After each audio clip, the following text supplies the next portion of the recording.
ஹரிநாராயண துரித நிவாரண பரமானந்த சதாசிவ சங்கர பட்டீஸ்வரம் ஸ்ரீ விஷ்ணு துர்க்கையை போற்றி, ஆஞ்சநேயா போற்றி, அப்பனே முருகா போற்றி. இன்றைய நாள் எப்படி? இன்று விஸ்வாவசு ஆண்டு வைகாசி மாதம் 21ஆம் நாள் 4/6/2025 புதன்கிழமை. இன்றைய நட்சத்திரம் இன்று முழுவதும் உத்திர நட்சத்திரம்.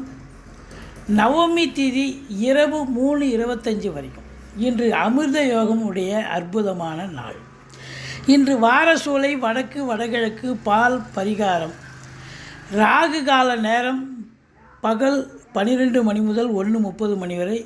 யமகண்டம் 7:30 மணி முதல் 9 மணி வரை. நல்ல நேரம் காலை 9 மணி முதல் 10:30 மணி வரை.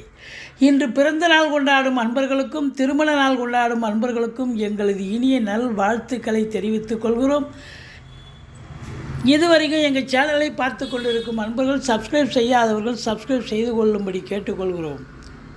வாங்க ராசிக்குள் போகலாம்.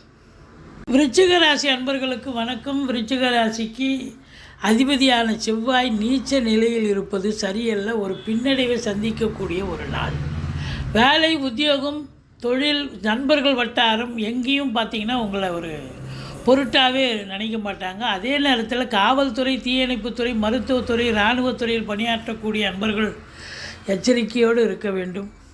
அரசாங்கத்தில் உயர் பதவியில் இருப்பவர்களுக்கு ஒரு அற்புதமான ஒரு நாள் என்று சொன்னால் மிகையாக.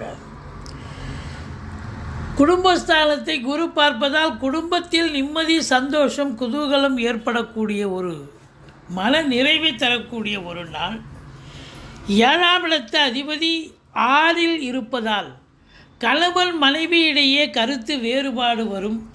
வண்டி வாங்க, தோட்டம் துறவு வாங்க, ஃப்ளாட் வாங்க, வீடு கட்ட அற்புதமான ஒரு நாள். பிள்ளைகளை வெளிநாடு அனுப்பி உயர்கல்வி படிக்க வைக்க சிறப்பான ஒரு நாள். குலதெய்வத்தின் அனுகிரகம் பரிபூர்ணமாக கிடைக்கும். குடும்பத்தில் சுப நிகழ்ச்சிகள் நடத்துவதற்கான பேச்சுவார்த்தை நடத்துவீர்கள். சுப செலவுகளே இன்று ஏற்படக்கூடிய ஒரு நாள். 11ஆம் இடத்தை சனி பார்ப்பதால் மூத்த சகோதரத்துக்கும் உங்களுக்கும் கருத்து வேறுபாடு வரும். மற்றபடி 7ஆம் இடத்தை சனி பார்ப்பதால் தந்தைக்கும் உங்களுக்கும் கருத்து வேறுபாடு வரும். கணவன் மனைவி இடையே கருத்து வேறுபாடு வரும். அதாவது உயர் பதவியில் இருப்பவர்களுக்கு சிறப்பான ஒரு நாள் என்றாலும் கூட எச்சரிக்கையோடு வேலை பார்க்க வேண்டும். பத்திரிகை துறை, மீடியா துறை, எழுத்துத்துறை போன்றவற்றில் பணிபுரியும் அன்பர்கள், ஆசிரியர்கள், ஜோதிடர்கள் இவங்களுக்கெல்லாம் பல அற்புதங்கள் தரக்கூடிய